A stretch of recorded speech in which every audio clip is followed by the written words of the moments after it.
Que deviennent nos anciennes voitures? Notre pays fait figure d'exemple en matière de recyclage. Il existe en Belgique 14 entreprises de broyage des carcasses et 3 autres qui assurent un recyclage complet des véhicules. Les matériaux sont séparés, isolés et réutilisés. 100 000 voitures suivent ce parcours chaque année. Julien Crête avec Gilles Jungler. C'est la première étape du recyclage, une voiture dépolluée dont on a retiré les batteries, les pneus et les huiles. Une auto prête alors à être broyée. Chaque année, plus de 130 000 véhicules subissent le même sort. Leur provenance, les garagistes, les particuliers et les compagnies d'assurance. Des véhicules anciens détruits en miettes qui permettent alors un premier tri. 70% du véhicule, c'est de l'acier et cette matière est récupérée avec un aimant.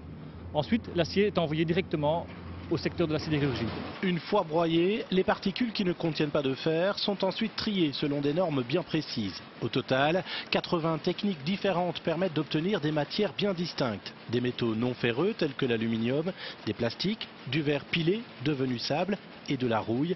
Un mécanisme complexe mais qui fait la force du recyclage à la belge. Une fois qu'on a retiré les différentes pièces utiles, on ne sait pas économiquement retirer tous les matériaux que compose encore la carcasse finale.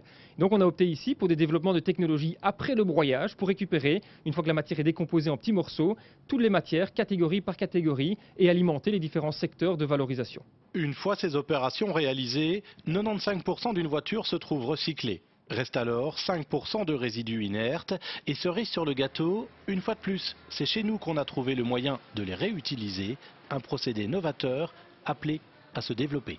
Ceci, c'est notre déchet ultime et 1 tonne de ces matières, c'est une demi-tonne d'équivalent pétrole. Et grâce au procédé Phoenix, on va transformer ces matières solides en carburant liquide de synthèse qu'on va utiliser à des fins industrielles. En Belgique, 70% des véhicules recyclés transitent par ces entreprises officielles. Point noir pour les professionnels du secteur, les 30% de sites non agréés restants et leur retombée en termes d'environnement. Et pour faire face justement à ces fraudeurs, des contrôles sont réalisés régulièrement.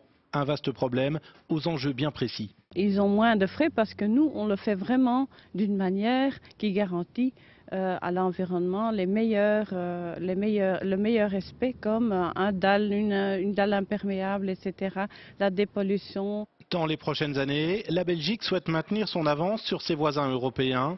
Dans cette entreprise, chaque année, on assure aussi le traitement de 130 000 voitures étrangères.